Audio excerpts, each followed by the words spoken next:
been working very closely with Epic Academy on 83rd and South Shore Drive. Kristen is here tonight from Epic. And we've done a lot of learning intensives with the student. They've come to Lakeside. We've tried to reach out to our professional network to give those students opportunities to understand the private sector, where they're able to spend time with professionals and understand about different various industries. They travel downtown. They really get into it. They spend days and days planning these PowerPoint presentations, really at the level of sometimes like a freshman in college. It's amazing. So we've been doing a lot with Epic. We've also been working with New Sullivan as we can and partner there. We're now beginning to reach out to a lot of the other schools locally, and we got awarded a grant called the Lakeside Heritage Walk from the state of Illinois this year, and so we're going to be putting out 8 outdoor permanent signs along 87th Street and in the new park called the Steelworkers Park, and it has a lot of information about the history of the steelworkers, about Southworks, about the whole Millennium Reserve, what this region means, the significance of Lake Michigan, and all the valuable things that we have in the southeast side of Chicago. And so that's another way we're going to be working on directly, working on educating and communicating with youth of the area. So we have a big program in place, and we have key partners, and that's all building up now. So thank you for asking. Next question, LaShawn Brown Davis. Understanding a long-term plan that spans over more than 3 decades, will the library be an initial destination point that the community can enjoy sooner?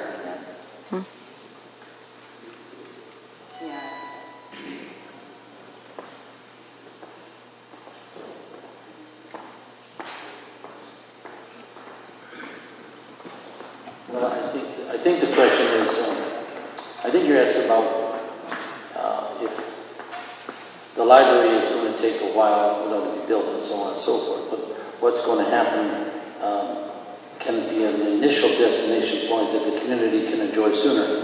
Well, right now I think there's a lot of people use the park from the point of view of just walking through it. We don't have much there for now, but again, as an example, but it's not going to happen tomorrow, we have hosted at my office 3 times, and we are trying to work with the YMCA, because Masucha and I went down, and Alderman Pope, we went down to Atlanta, where, a very quick story, there's an area in Atlanta called East Lake, and East Lake is very famous for its golf course. It's where Bobby Jones was very famous for all these titles. And then the community went into extreme poverty, extreme disrepair. And the story of East Lake is, it was the most violent part of Atlanta. It had the highest dropout rate. Children in elementary school were at the lowest of the entire state. A gentleman by the name of Tom Cousins decided that enough was enough, and he said, we're going to pair up the fixing of the East Lake Golf Course and holding a PGA event there with addressing the community. It's a long story, but the elementary school at East Lake today is the highest performing school in Georgia. Highest. There is virtually no crime whatsoever. The community is still the community that it was. They just reached the point, and they got the leadership, and they got the investment in the community, where the community turned around and said, I've had enough, we're fixing this. And in fact, the former mayor of Atlanta, Cheryl, yeah, she was with us at the table, and she was astounding. Right now, I don't want to offend anybody, but she was talking about an extra large African-American woman who was as mean as a tiger, she said. And when we said we're going to fix up the community, she just basically attacked us, saying, you're not going to fix it up, you're going to throw us all out, you're going to do this. And Mayor Jones, Shirley Jones, said, you're the leader of our CBA. You're the leader. And that woman took the task on. I guess she just passed away a couple of years ago. But that's called community buy-in. This lady loved the community so much, loved the people in the community so much. The community changed immensely, but not personnel. People were the same. The objectives were new.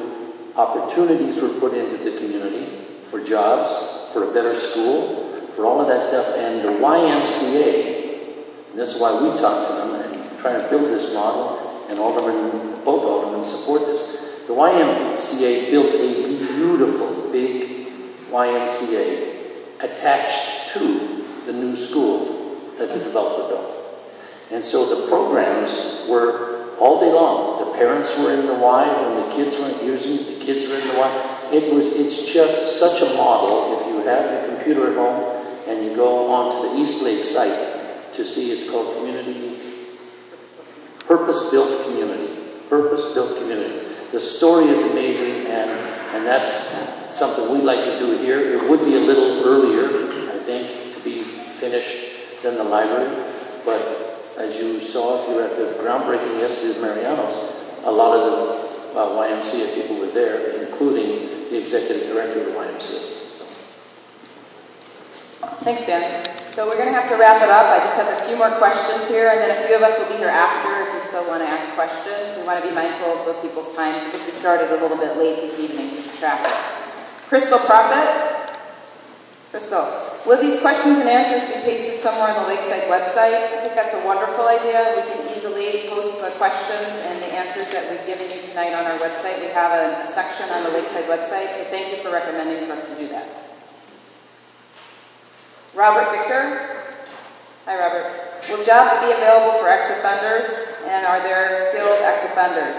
So, as Joe Williams mentioned, we have different forums so people can be involved no matter what their level is. We already are working with ex-offenders on some level. We work with clean streets right now. We have 600 acres that we have to mow, clean up litter, and they hire ex-offenders. And we've been working with hiring ex-offenders only in the 7th and 10th Ward for 2 years now. So we already are paving the way forward to do that. So we will continue trying to find opportunities like this. Thank you for asking the question.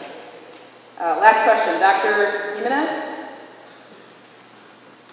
Integration of existing community into Mariano's library plans. I think that means how are we working with the community? I did mention we are working towards a CBA and we will be forming the Lakeside Advisors, so all groups have a seat at the table. All of our plans do include connecting and being completely inclusive of the community that's adjacent to Lakeside with Lakeside. We already have some roads open which come from the master plan, pulling people west to the east so people can get back out to the lake. And we are mindful of always listening to people in the community and what they feel really needs to be here. So we're just going to have to continue having this open dialogue as we move forward. So thank you for coming tonight. I think that about ends it. Some of us will be here to answer questions afterwards.